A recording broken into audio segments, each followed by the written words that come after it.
you just pity yourself if you're in the material world and you hear all of this thing going on in the Shastra. It's like, well, I'm not part of it. Too bad, huh? To be here. But we are always fortunate in the sense that the spiritual master has given us the mercy and we have a chance to go back to Godhead to experience these things later, even if we don't have the experience now as spiritual bodies. Because if you're like me, you're not a spiritual body. Now, all right, so this is just on the side. That's how this is feelings I just described. Now, so Narada Muni was exceedingly overpowered by feelings of happiness. Everyone in this world is trying to find a way to be happy. And in the Kali Yuga, things have gotten so mundane that sometimes what people watch or take part in or even do by themselves, seemingly, oh, it's going to give me happiness, ecstasy. It does exactly the opposite. Take drinking beer, for example. People, oh, sure, you just get bars and then, because the bodies don't do that, but, well, majority of people in the world do that. It's going to give you happiness in the sense that you will be uninhibited. So when you're drunk, you don't really care. Just look at drunk people. They say anything they want to say, and they act all kinds of crazy ways. But they think that gives them happiness. And then when they come to the senses again, another time they're going to drink again and go through the same thing. But they think this is a wonderful thing to do. So we won't belabor it so much. It's just in the material world, things are the opposite. I was watching and listening, this was in TV, YouTube, a lecture by Srila Prabhupada. And he was describing how things here in the material world, let's say our planet, on this earth, are being taken as the right thing to do, the wonderful thing to do. But in fact, it is the opposite. And he gave an example of Arjuna. In the battlefield of Kurukshetra, Krishna was urging him to fight. Krishna even told him later on that those that were assembled will be killed except the 5 Pandavas. Arjuna's point was, but if I win and win the war, my brothers will be with me. We will get Hastinapur. We will actually get to rule the world. But isn't happiness normally shared with family members and people that you like the best? Yeah, my brothers will be there, but I've got an extended family and people who matter to me so much, like Bhishma and Drona, especially his grandfather Bhishma. And you say all of them will be killed, then how am I going to be happy here after the war? So people have their own idea of happiness, but real happiness is spiritual happiness. And real happiness is being described here by none other than Vishaktivesh Avatar giving bhakti wherever he goes. Sri Narada Muni. So he's giving his own example. As he saw the Lord, this was his reaction to it. When the time comes and every single one of us gets to go back to the spiritual world, we will have those experiences too. And it's not an experience for only a short period of time. It's going to be an experience that would be constant, continuous.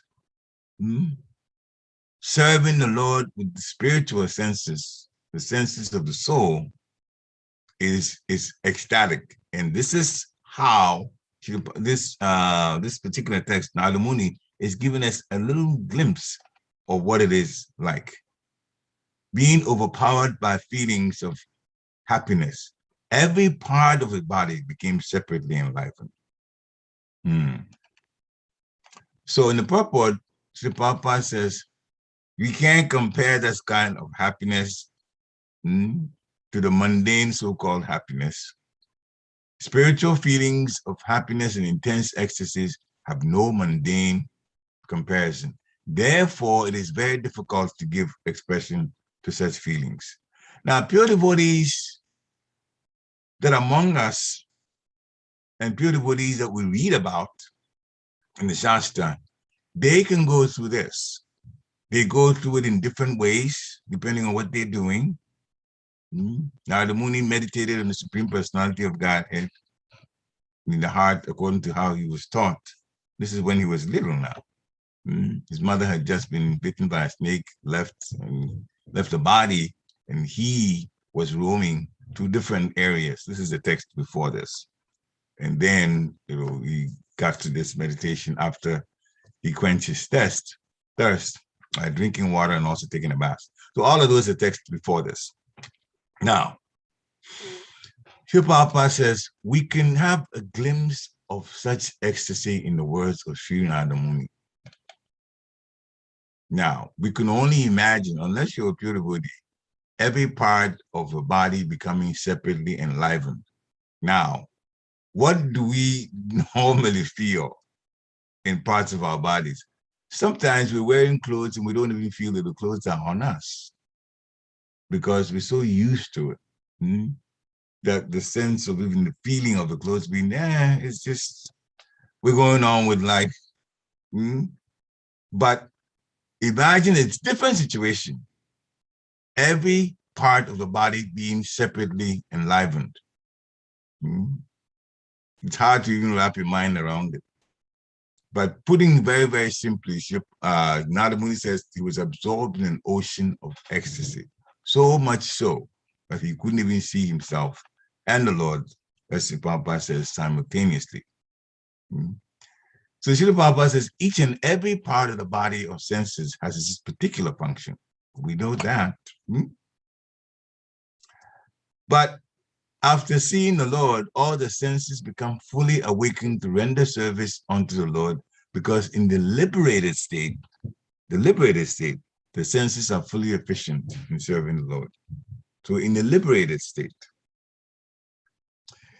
Srila Prabhupada sometimes tells us that when a person is convinced that Krishnastu Bhagavan Swayam, Krishna is the Supreme Personality of Godhead, and also believes that Janma Karma Chave Divyam, and he quotes a lot, that his activities and his appearance, Krishna's activities and his appearance are all transcendental and not material. A person who understands that, believes that,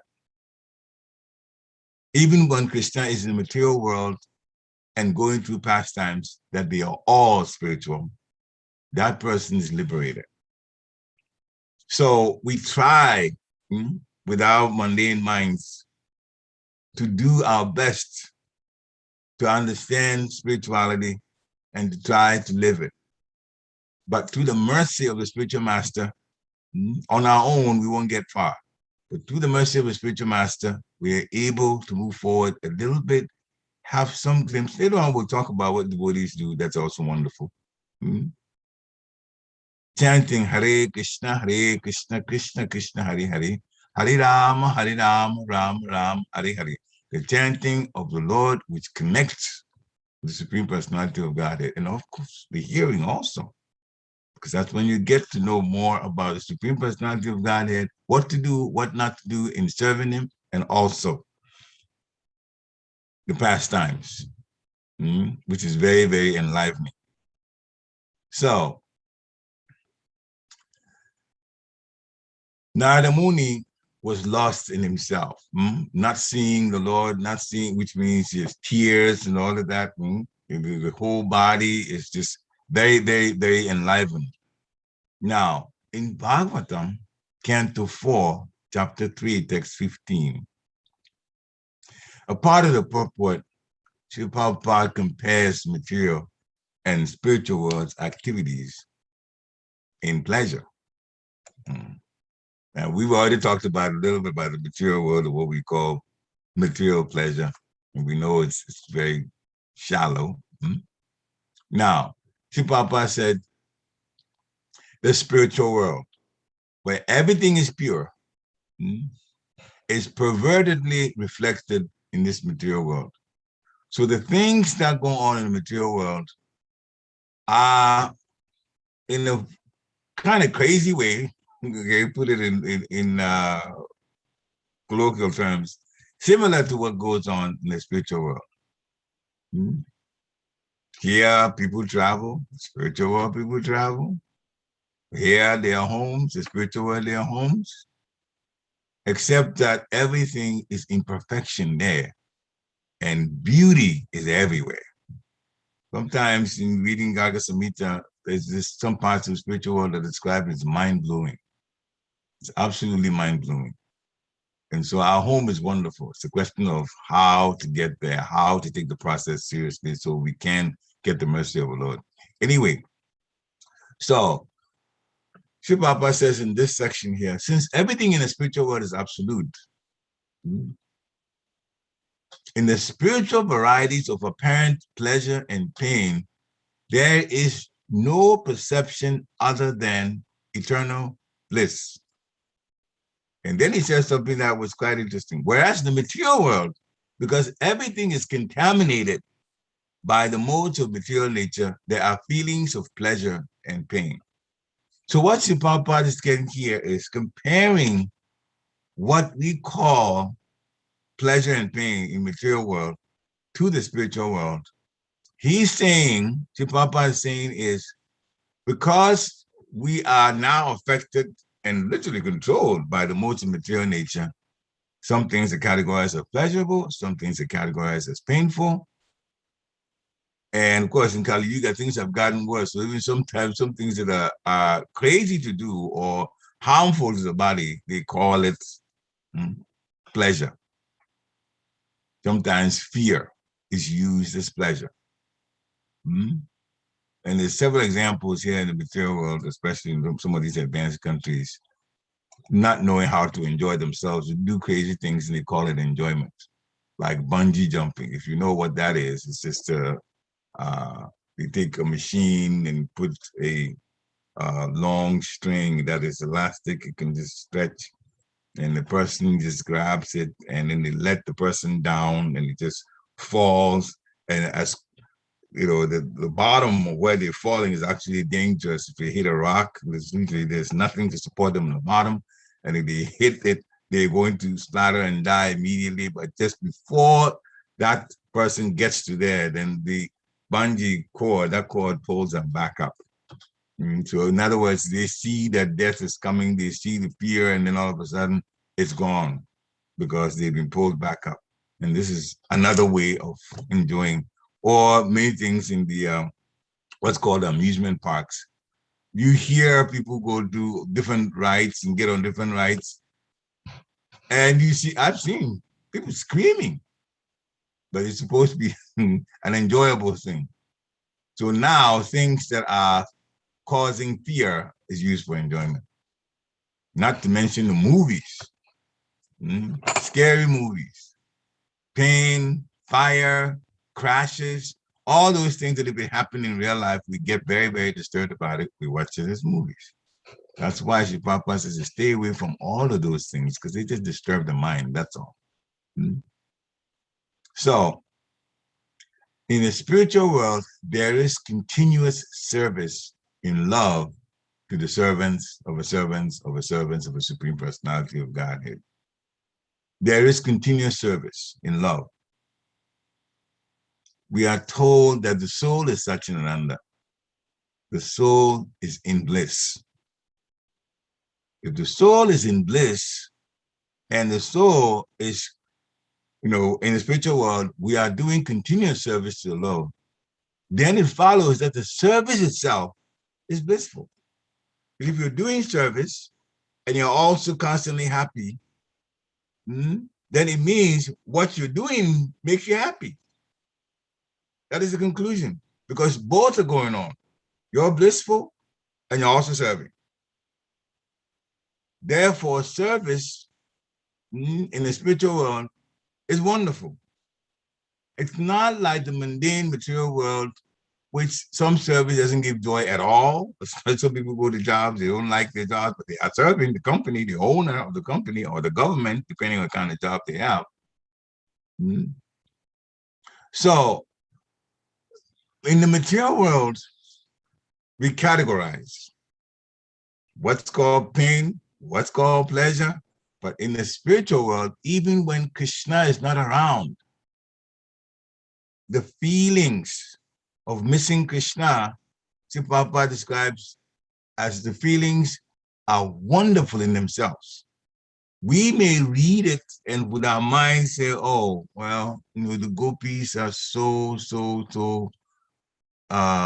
feeling so down when Krishna is gone, especially when Krishna left Vrindavan and Akura came to take him with Balaram, and then they went to Mathura. It wasn't so far away, but the fact is Krishna was gone. So then the daily activities were different now because they all involved Krishna at first, especially the night and the rasa dance. That all had to be stopped for a while. And so Srila Prabhupada described, this was in a different lecture, Srila Prabhupada described that we may think that when Krishna leaves the gopis, that the feelings of moroseness to that extent is actually a hurtful situation for them. But we look at it from a material standpoint. Srila Prabhupada describes it deeper than that is actually feeling of bliss. The Krishna is actually not here. They're missing Krishna. The missing of Krishna gives them also a certain kind of happiness. He says you would never be able to understand it unless you actually have those kind of feelings yourself, which means, of course, when we go back to the spiritual world, then, of course, the feelings would be expressed that way. So it's almost like at this point, the service and the way the gopis feel, the way the other entities feel in the spiritual world, right now it's over our head because we're in the material world. But there is a way out. So let's talk about us now. We know Srila Prabhupada in his mercy and also in his great wisdom, he's given us things.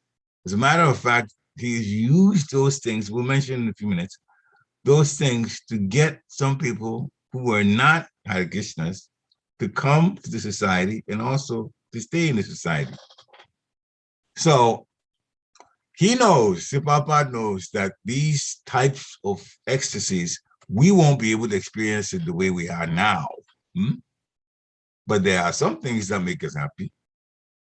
For example, when prasadam is ready, and we're serving prasadam, and the devotees are taking prasadam and say the prasadam prayer, and then they honor the prasadam, that's the time that we're very happy. Prasadam time. Who turns it down? Everybody's happy to have prasadam. Cooked well, especially on occasion where there's, like we just had Govardhan Puja in the hill and in different temples. They make the hill, it's not the regular dirt, the hill is prasadam. Sometimes it's cake, or sometimes it's how it's made. However way, it's made, it's wonderful. People get to enjoy that. And then Tapan Bhog, when it all gets often, all kinds of eatables are there. 3 days back, we're having that. What else? Devotees get to dance. How many churches do you go to? People dance without extent. But devotees can dance and sing. Kirtans, wonderful music. And the devotees are not only singing, but they're singing and the lead singer puts it a certain way and we all join in. And so when you finish, you look at the devotees' face, everybody's smiling. So the dance is there, the singing is there for kirtans, and then bhajans, we get into a very meditative mood. Goes to the heart. The greatest part of it is we get to chant the Hare Krishna Maha Mantra through all of this. Hare Krishna, Krishna Krishna, Hare Hare, Hare Ram, Ram Ram, Hare Hare. So devotees, they feel enlivened. We don't get to the point where now the Muni may be describing it here, true enough, but devotees feel enlivened after every nice program.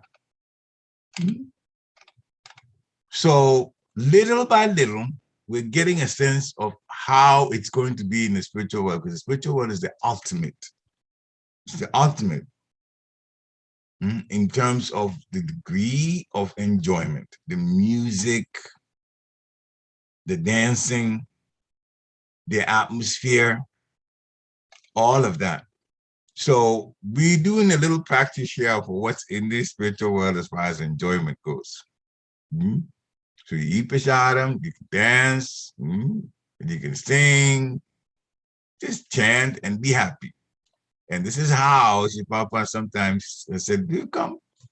Some people come and not sure they want to stay. The philosophy looks a little bit strange to them or whatever their background is. Papa says, just be with us. You eat prasadam and you dance and you'll be happy and chant the holy name of the Lord. And true enough, those things make us happy.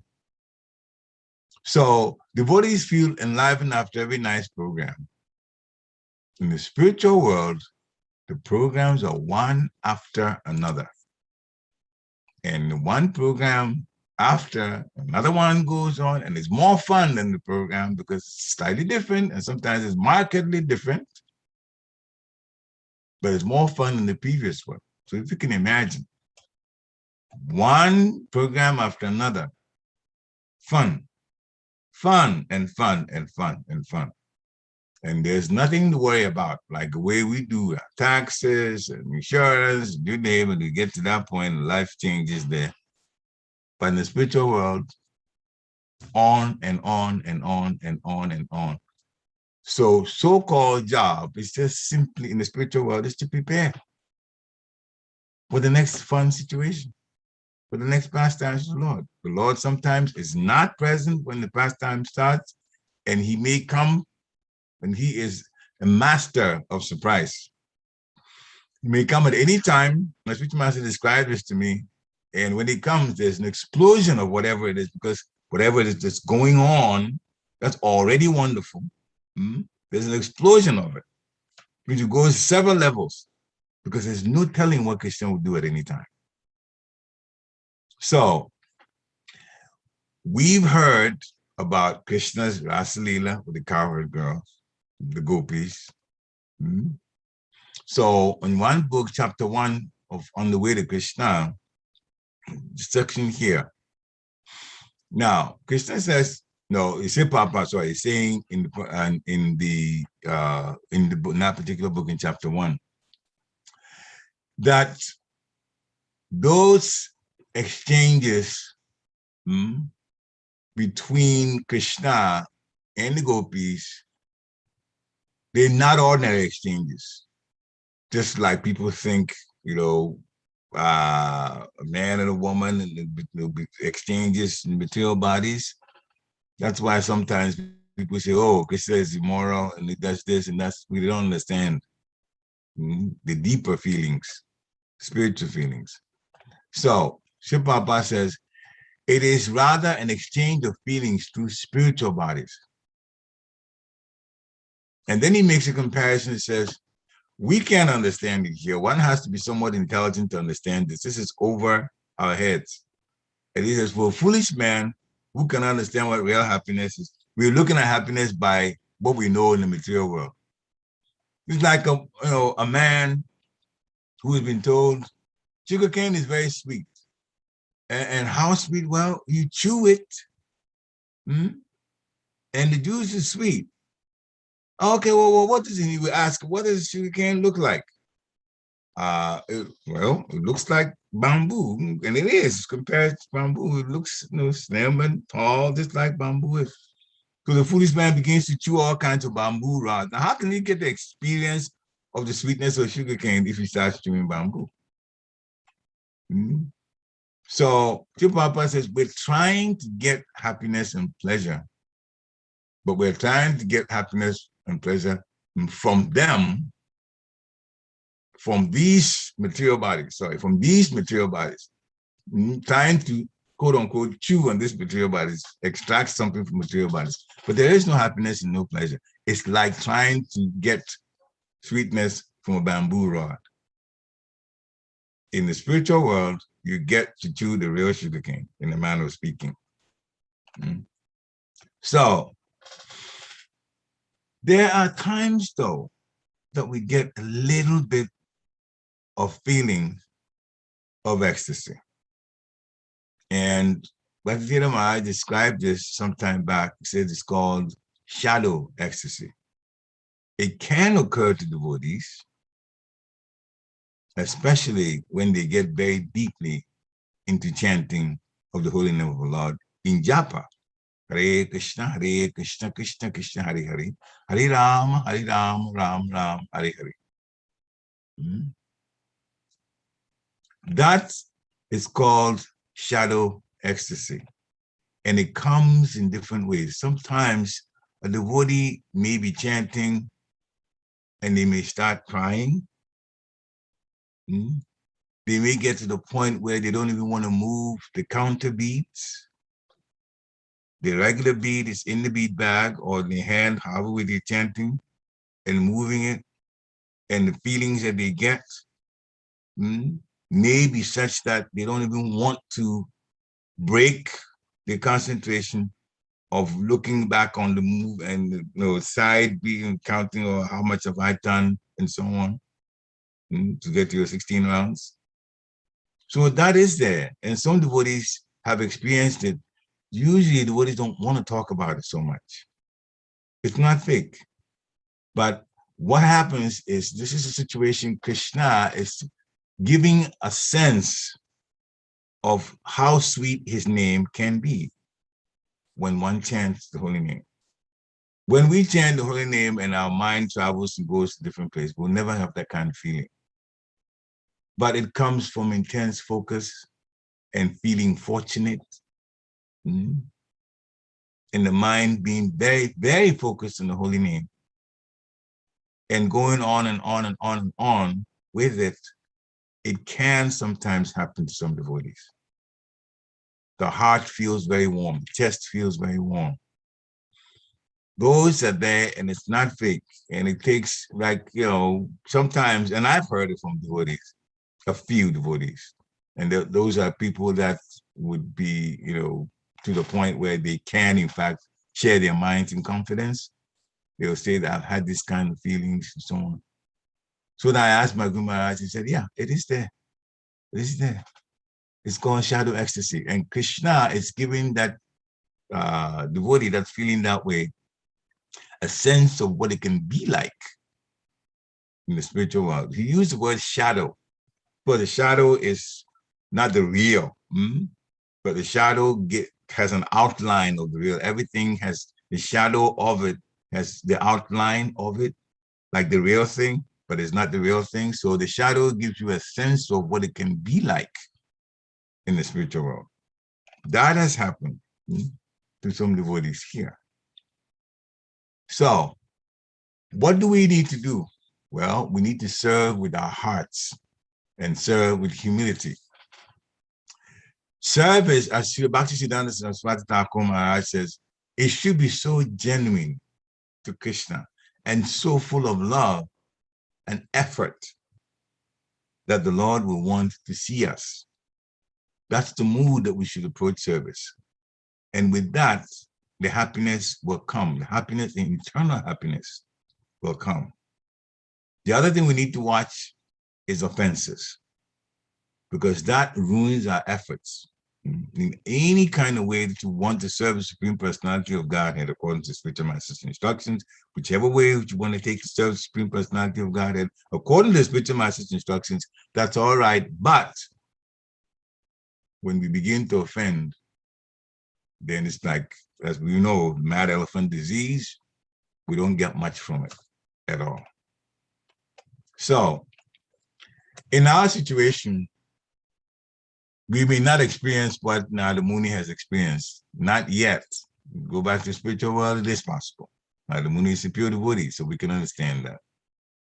Now, we need to be humble in our devotional quest, on the royal path of devotion, we need to be very humble. A few things. We should admit that we have not been at the level where all our senses have been agitated in a positive way, as explained by Narada Muni. Admit that we're not at the level. With that understanding, we can beg for the mercy of the Lord that one day our service will also be purified such that the service gives us great ecstasy. Great ecstasy. I'm not saying that the devotees are not feeding ecstasy now. They are. Some people that are serving, they're serving wonderfully. And it gives them some joy, some satisfaction.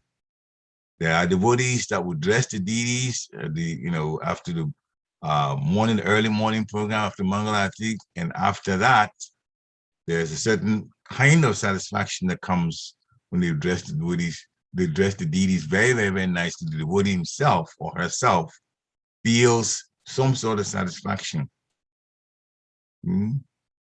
So that's there, but it's not at the level that Narada Muni has described, true enough. The next thing we can do is to pray for the welfare of devotees when we're serving the Lord. The other day, one Mataji was asking me, it wasn't in this Bhagavatam, but the other one that's Monday, Wednesday, and Friday called the happy hour, how to get away from thinking negatively about devotees. At the time, some ideas came up by mercy of my Guru and Srila Prabhupada, we answered it. But some of the things too that we need to be aware of is to appreciate devotees for a few reasons, which we'll discuss now. Devotees are not like non-devotees, in the sense that devotees are going through certain ways of living that non-devotees are not going through. Simply put, the four regulative principles. Non-devotees don't live like that. So a devotee, even if you say, well, I have issues with this person and they do this and they do that, but remember who this person, this devotee is. This is a person who has in fact taken the decision to live a life that is austere compared to the way non-devotees so-called enjoy themselves. And if we put it another way, if you say, okay, some people say, well, I have friends with devotees, sometimes they're a problem, and sometimes non-devotees, some people are very nice people, but give this so-called nice non-devotee the regulative principles to live by. Say, okay, sir, yeah, I know you drink, but stop drinking. Don't smoke, don't drink, don't eat meat, don't involve yourself sexually, don't gamble, don't play the lottery.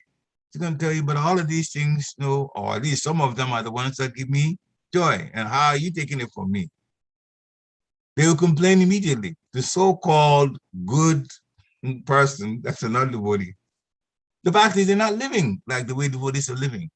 Therefore, we should appreciate that when devotees have some faults on them, and the fact that we are all conditioned souls, there will be faults.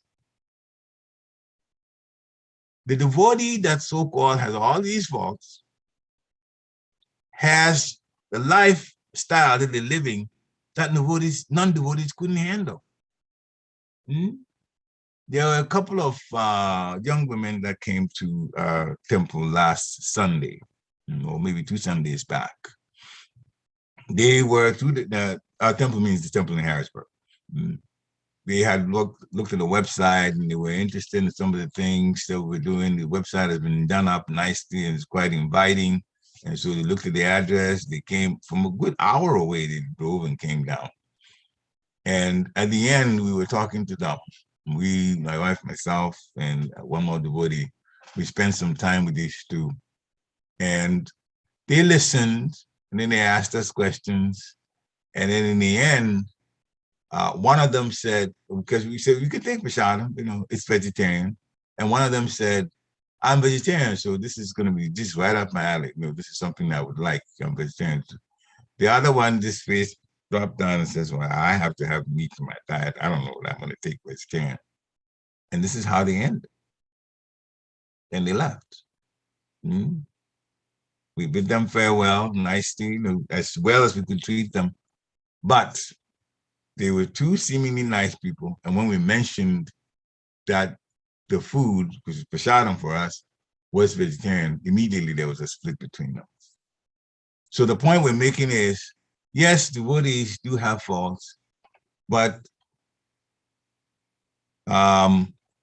Sri Govinda Maharaj said, look more at the positive things and don't focus on the negative. That is something that's there because we're conditioned souls, and through hearing and through chanting, the purification will come. Focus on the positive, and remember that every devotee has actually given up quite a bit of what so-called enjoyment in the material world to be a devotee. And that's why it's important to appreciate devotees. Now, for us, again, some people, most of us won't come to the level of enjoyment that Narada Muni experienced with the Lord, seeing the Lord that way. Now, in Bhagavatam, Canto 10, Chapter 14, Text 8, it's quite a popular one. It's one of the prayers by Lord Brahma to Krishna. Tatenu kampam su samikshamano, punjana evatma kritam vipakam, idvag vakubir vidadan namaste, tiveta yumukti padesha pataya bak.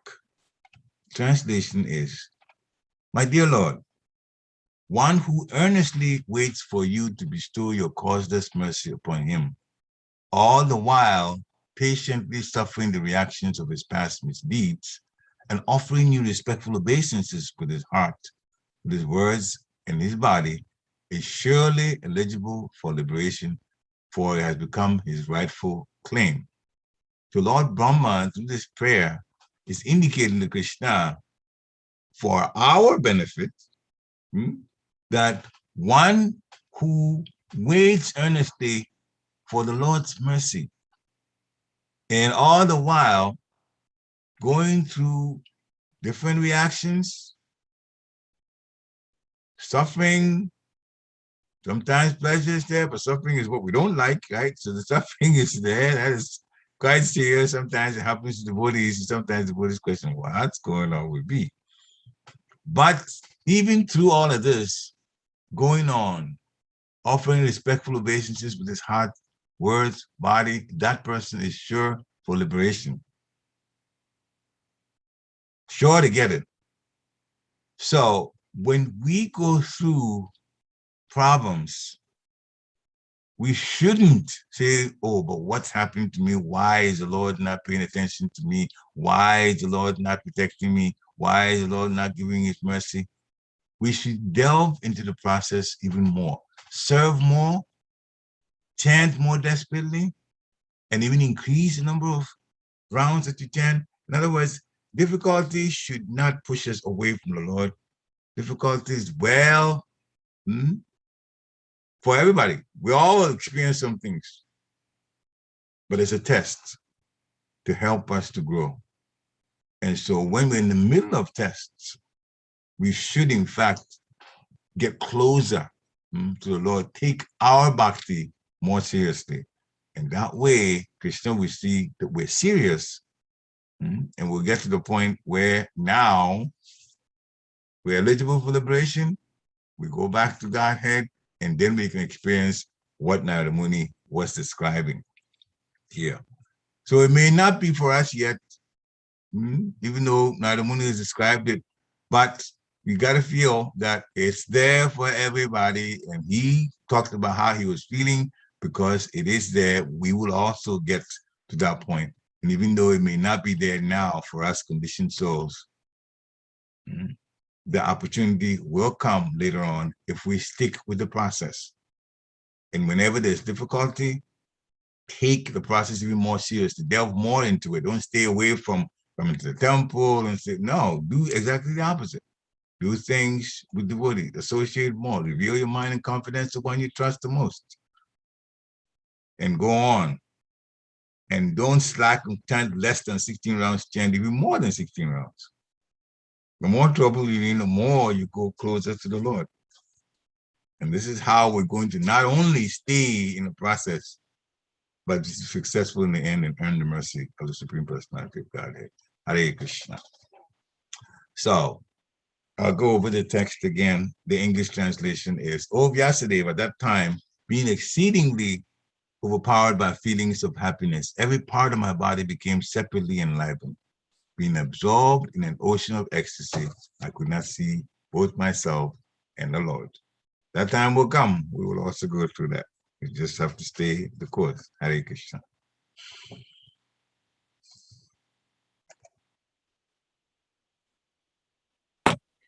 Hare Krishna devotees, if you have any reflections, any questions, comments, please unmute yourself and reveal your hearts. So that you'll be ecstatic too in the end. One thing I was thinking, Prabhu, as you were saying, during difficulty, we should increase our chanting. I also feel in good times also, we should be, and sometimes the danger is more when we are not in distress or suffering, or we think we are always in distress and struggling. I don't think we are ever fully happy. But even when we are mistakenly thinking that everything is going well, sometimes we could just become complacent and say, oh, I've done everything right. And so you could get arrogant. A very, very important point. Yeah. Very important comment. Because Maya is always looking for when we let down our guard. Yeah. When we let down our guard and say, oh, everything is going well. I was taught like this. I'm a spiritual master by senior devotees, and I'm doing exactly what I'm supposed to. So I'm all right. Oh, things going on normally. And the money is okay. I can pay my bills and it's okay. So life is just normally going on. Yes, it may feel that way, but Maya is always next to us, looking for ways to, let down. Thinking about that reminds me of a sport. This is way back when somehow Lord Switzerland reminded me about it. There was a long distance competition. I think it was 5,000 meters or something. I don't remember. But anyway, there was this person who was close to the end and thought that he has won. And he was just like, for a while, nobody was close to him. At least he didn't see anybody behind him. So he was just running steadily and it's almost to the end now. So she let down. And to his surprise, before he crossed, there was someone behind him, just beat him to it. Why? Because he got complacent. Rather than stay the course and say, okay, well, I'm doing everything right. The chances are there that I'm going to get a medal or whatever, or be acclaimed that's having my efforts, obviously, haven't won something or done something good. Somebody behind him beat him. And so the point is, even when things seem to be going well, we should always be on guard.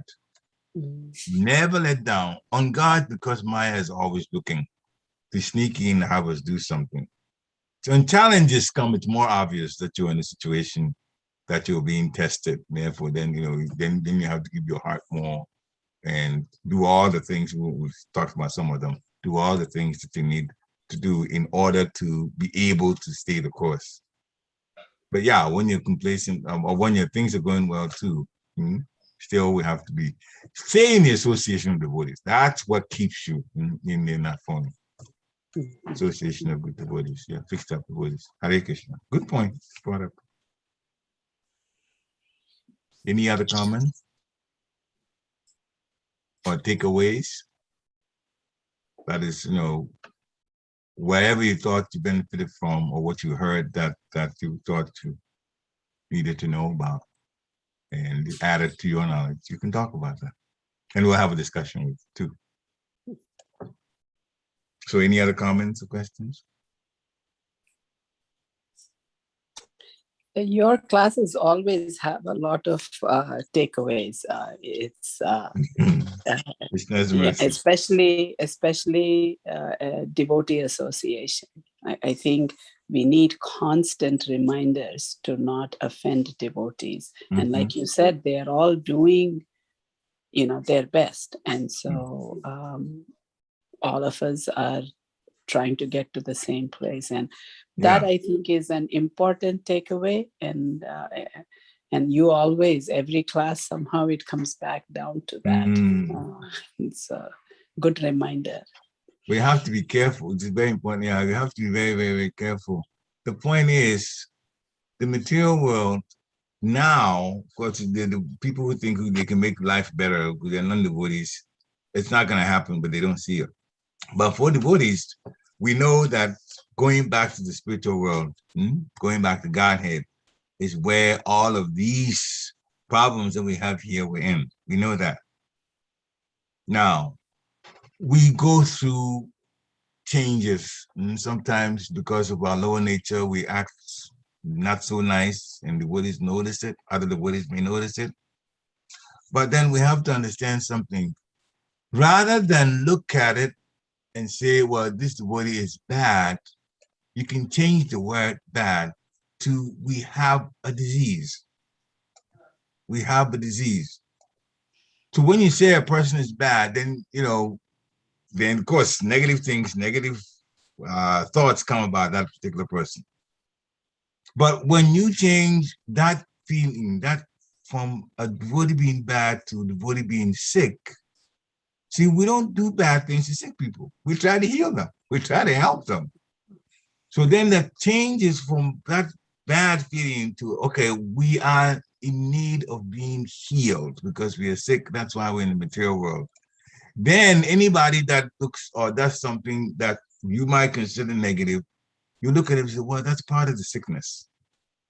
And if part of the sickness, then what do? Help them. Help them. Or if you can't help them, you won't at least feel that they're bad. You will say they're sick. Well, then you feel sorry rather than, because we tend to feel sorry for people who are sick. So change the mentality, what you're suggesting, change the mentality from a bad devotee to a person who is challenged mentally and they have a sickness. And if you can help them, then help them. And if you don't, then look at them. If you can't, then look at them as sick and therefore leave them alone. That way you don't think negatively about the devotees. Hare Krishna. Thank you, Prabhu. Any other comments, questions?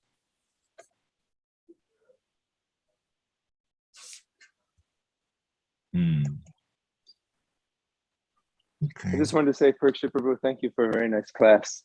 Krishna's mercy. Very, very nice. I don't have anything to add or necessarily any questions, but I very much appreciated the topic for today and your preaching and perspective on it. Well, now the Muni being in ecstasy and the way he described it, many of us obviously haven't had that type of feeling. So then, it's the question of what do we do? Well, we stay the course. We stay the course because our time will come. Otherwise, Nada Muni wouldn't be talking about it like that. He wasn't just trying to brag. He was talking about just, focus on the Supreme Personality of Godhead, and he will reveal himself in many ways. So far, we have the deities, so we can also just be trying our best to associate with the deities, and of course with devotees who are our representation of the residents in the spiritual world, how to relate to them. Hare Krishna. I think it's to that end. I think it's good to always understand what is ahead. Like you said, these are the symptoms, or these are the ecstasies. These are the don't say achievements, but what the the higher stages of Krishna consciousness, even though we're not experiencing them now, we should understand that it continues to grow. Yeah. Continues to, I remember Gurudev once said how, when you're evaluating a religion, one of the things you should always ask is, what is the goal of that religion? What is it simply just to become happy in this material world? Or is it to actually become, actually experience love of Godhood? Two completely different goals. Yeah. So even though we may not be experiencing, these ecstasies experienced by Narada Muni and other great sages and devotees, we should understand that actually is there. And if we follow in their footsteps, that will also become part of our life space. Yeah. Eventually. You just have to be patient. Hare Krishna. Yeah. Hare Krishna. Okay. Thank you very much, Prabhu. Very nice class. And the way Narada Muni was telling that when he saw his glimpse of Lord, that few seconds, how he felt.